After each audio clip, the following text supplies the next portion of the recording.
अडानी अंबानी मोटाए जा रहे हैं और किसान और नौजवान का पेट और पीठ दोनों चपक जा रहा है, अतड़ी तक चपक जा रही है। ऐसा विश्वगुरु केवल जो है भारतीय जनता पार्टी को मुबारक हो। गैस सिलेंडर 1200 रुपए का, पहले तो सर पर सिलेंडर रख के भाजपा के जो आज कई मंत्री हैं गाना गाते थे, महंगाई डायन खाए जात बाय, आज कहाँ है? क्या आज वो गैस सिलेंडर 400 में मिल रहा है? पेट्रोल डीजल जब 40 रुपए से 45 होता था तो महंगाई डायन खाए जात बाय, आज 100 रुपए 90 रुपया है। कोई जवाब देगा? ये विश्वगुरु हैं? ये विश्वगुरु कहीं नहीं है, विश्वगुरु केवल गोदी मीडिया में है और जहां विज्ञापन देते हैं ये लोग वहां हैं। बाकी जनता इनके बारे में जान रही है। देश सबसे ज्यादा इन्हीं की सरकार में छला गया है, लूटा गया और ठगा गया है। ये रेवड़ी की तरह जो भारत रत्न बांटे जा रहे हैं, ठीक है, जिनको मिला है बड़ी हस्तियां हैं, लेकिन कोई क्राइटेरिया होते? अभी तो लग रहा है कि 10-5 लोगों को और दे सकते हैं। ये क्या मतलब? देखिए ऐसा है, चुनावी भारतीय जनता पार्टी ना संविधान को मानती है ना कानून को मानती है।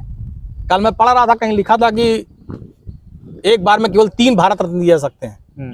जो भारत रत्न का पूरा वो है उसमें नियम कानून है, लिखा है। इन्होंने और बांटे। तो भारतीय जनता पार्टी कानून को, संविधान को, देश को थोड़ा मानती है। अहम मैं सब कुछ हूं, वही चल रहा है। तो ये वोट बैंक के लिए कर रहे हैं कि जाट का? सब राजनीतिक है, सब राजनीतिक है। मिल जाएगा वोट इससे जाट का? देखिए ऐसा, मैंने फिर आपसे कहा, जनता बहुत होशियार है। अच्छा, ये आडवाणी जी को दिया है, आडवाणी जी ने भारत के लिए क्या योगदान दिया? उनको तो बीजेपी के लिए योगदान दिया है। देखिए आडवाणी जी को दिया, चलिए बधाई है, हम बधाई दे रहे हैं, बहुत काम किया। आडवाणी जी किस लिए जाने गए? आडवाणी जी राम मंदिर आंदोलन के लिए जाने गए थे, रथ लेकर निकले थे। और जब राम मंदिर बना तो कार्ड पहले मना किया कि आडवाणी को नहीं आना है। वो तो बोले सर्दी बहुत है। फिर सोशल मीडिया पे जब बेइज्जती होने लगी कि लो भैया लड़े, इन्हीं को नहीं बुला रहे हैं, तो उनके यहाँ 2 आदमी भेज दिया कार्ड लेकर और बता दिया आना नहीं है, क्योंकि रेड कार्पेट पर केवल सीधे महामानव ही चलेंगे। वो चलेंगे जिसकी फोटो आनी, दूसरी किसी की फोटो नहीं आ सकती फ्रेम में। रेड कार्पेट पे सिंगल फोटो, सिंगल बढ़िया आनी चाहिए, बिल्कुल सब फेल है उनके सामने। तो आडवाणी जी वहीं बैठकर टीवी पर देखें। अब इतना बड़ा अपमान झेले हैं, अपमान झेलने के बाद जो है, अब आगे मैं कुछ नहीं कहना चाहता, देश का अपमान होगा मैं कुछ बोलूंगा, लेकिन अब इससे ज्यादा बेइज्जती मुझे लगता है किसी नेता की इस धरती पर नहीं होगी जिस तरह उनकी की गई है।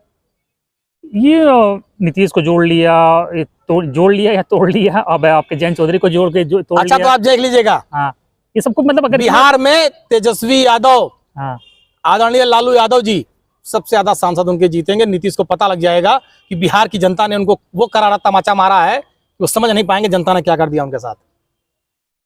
और अभी आपने बोला जयंत चौधरी पे खूब लाठियां गिरी थी, आज राज्यसभा में उन्होंने बयान दिया है कि मोदी जी में उनको चौधरी चरण सिंह की छवि दिखती है, बिल्कुल उसी तरह काम कर रहे हैं वो। आप देखिएगा, लोकसभा चुनाव है, अप्रैल मार्च में आचार संहिता लग जाएगी। जैन जी को भी पता लग जाएगा कि वहां की जनता इनके निर्णय के पक्ष में है, विपक्ष में है, जनता इस बात का जवाब दे देगी। अभी खत्म करें, बहुत ज्यादा होगा। इंडी गठबंधन की बात हुई थी, 2 बड़े पार्टनर आपके आरएलडी और नीतीश कुमार चले गए छोड़ के। अब कुछ और लोगों पे भी क्या प्रयास कर रही है ईडी और सीबीआई एनडीए में शामिल करने के लिए? देखिए भारतीय जनता पार्टी के साथ तो ED, CBI, GST, income tax, प्रशासन, ये सब भारतीय जनता पार्टी के कार्यकर्ता हैं। इस समय ये सरकारी संस्थाएं नहीं है, ये भारतीय जनता पार्टी के कार्यकर्ता के रूप में काम कर रहे हैं। लोग तो कह रहे हैं, लेकिन जनता समझ रही है, लेकिन जनता समझ रही है। और आने वाले लोकसभा के चुनाव में इसी 40-50 दिन में जनता इस बात का जवाब दे देगी और समझ में आ जाएगा। ये बहुत ही दुर्भाग्य है कि जो काम सरकारी संस्थाओं को ईमानदारी से करना चाहिए, न्याय के साथ करना चाहिए, सच्चाई के लिए करना चाहिए, आज वो एक दल के कार्यकर्ता के रूप में कर रहे हैं। जब कभी इस देश का इतिहास लिखा जाएगा तो बहुत दुर्भाग्यपूर्ण तरीके से लिखा जाएगा कि ईडी, सीबीआई और इनकम टैक्स, ये सारे लोग एक दल के कार्यकर्ता के रूप में काम कर रहे थे। बहुत दुर्भाग्यपूर्ण है। आप अयोध्या से आ रहे हैं, अयोध्या में इतना आप कह रहे हैं कि आपकी पार्टी ने बहुत काम किया था। सरकार तो कह रही है 31,000 करोड़ रुपये हमने 1 साल में खर्च कर दिया, बिल्कुल भव्य विकास कर दिया, बिल्कुल डंका बज रहा है। तो अयोध्या में कहाँ चांस है फिर आप लोगों का? वो अपनी बात कर रहे हैं, अपनी बात कर रहे हैं। हमारी सरकार थी तो अखिलेश जी ने भी बहुत से काम किए। अयोध्या में जो सीवर लाइन की शुरुआत हुई अखिलेश जी के समय हुई। अयोध्या में जो अंडरग्राउंड बिजली केबलिंग काम शुरू हुआ अखिलेश जी ने किया। घाटों पर महिलाओं के नहाने के लिए चेंज रूम जो बना अखिलेश जी के समय में बना। अयोध्या में बड़ी बड़ी सड़कें बनी, चाहे बिलहर घाट से पूरा कलंदर, दर्शन नगर से रसूलाबाद, पूरा बाजार से लेके एमी आलापुर तक 3-4 देहात क्षेत्र की बड़ी सड़कें बनी। अयोध्या में त्वरित आर्थिक योजना से इंटरलॉकिंग सड़कों का निर्माण किया गया था, संग्रहालय बनाए गए। तो ऐसा नहीं है कि अयोध्या में समाजवादी पार्टी ने काम नहीं किया। ठीक है, सर्वोच्च न्यायालय का निर्णय आया, सर्वोच्च न्यायालय का आदेश आया, सर्वोच्च न्यायालय ने निर्णय दिया, मंदिर बना। मंदिर बनाने के बाद इन्होंने जो है कुछ काम किया, तो ठीक है इन्होंने काम किया, लेकिन जो जनता को आज दुश्वारियां झेलनी पड़ रही हैं, जो वहां के जनता को तकलीफें झेलनी पड़ रही हैं, उसका भी जवाब जनता देगी। मंदिर बनाए, मंदिर बने अपनी जगह। देखिए जो हमारे हिंदू भाई है मंदिर में जाएंगे, मुस्लिम भाई मस्जिद में जाएंगे, हमें इस पर कोई, समाजवादी पार्टी सारी जाति धर्म मजहब का सम्मान करती है। हम किसी ना धर्म का विरोध करते हैं ना किसी मजहब का विरोध करते हैं, लेकिन हम राजनीति जो है मंदिर और मस्जिद के लिए नहीं करते। हम वोट अगर जनता के बीच में मांगने जाते हैं, इसलिए मांगने जाते हैं कि हमारी अगर सरकार बनेगी तो हम नौजवानों को रोजगार देंगे, हम अच्छी शिक्षा देंगे, अस्पताल में अच्छी दवाई देंगे, सड़क बिजली पानी देंगे, बड़ी फैक्ट्रियां देंगे, उद्योग कल कारखाने देंगे, जिससे कि हमारा प्रदेश, हमारी विधानसभा, हमारा जनपद तरक्की कर सके, आम जन को सुविधाएं मिल सके। हम इन मुद्दों पर लड़ते हैं। हमारे लिए नर सेवा, नारायण सेवा ये सर्वोपरि है। आप तो अयोध्या के रहने वाले, हम देखते हैं अक्सर आप हनुमानगढ़ी और जन्मभूमि सब जगह दर्शन करने जाते हैं, लेकिन बीजेपी बार बार पूछती है कि आपके जो टॉप लीडर्स हैं वो कब जाएंगे। और देखो ऐसा है, भारतीय जनता पार्टी के किसी नेता से हमें सर्टिफिकेट न चाहिए हिंदू होने का, न भारतीय जनता पार्टी के किसी नेता से हमें सर्टिफिकेट चाहिए किसी मंदिर में दर्शन करने का। वो दर्शन कोई उनके पुराने पुश्तैनी मंदिर नहीं है कि उनकी दाखिल खारिज है, जिसको मोहर लगाकर वो देंगे वही मंदिर दर्शन वो तो करेगा। कहते हैं कि जिसको हम सर्टिफाइड करेंगे वही असली हिंदू। ऐसा कुछ नहीं है। हमें तो, मैं तो कई बार बोल चुका हूं कि हमें पूरी भारतीय जनता पार्टी का सर्टिफिकेट नहीं चाहिए, कि भारतीय जनता पार्टी को हिंदू होने का सर्टिफिकेट बांटने का ठेका प्रभु श्री राम ने उनको नहीं दिया है। ये केवल राम के नाम के कारोबारी हैं, ये प्रभु श्री राम के नाम पे कारोबार करते हैं, प्रभु श्री राम के नाम पर हिंदुस्तान की जनता को ठगते हैं। अगर राम, देखिए प्रभु श्री राम मर्यादा पुरुषोत्तम है, पहले ये संस्कार सीखें। प्रभु श्री राम से मर्यादा पुरुषोत्तम क्यों हुए, मर्यादा पुरुषोत्तम क्यों बने? जिस दिन भारतीय जनता पार्टी ये सीख जाएगी उस दिन इस तरह की झूठ बोलना, फरेब करना और ये हिंदू मुसलमान करना बंद कर देंगे।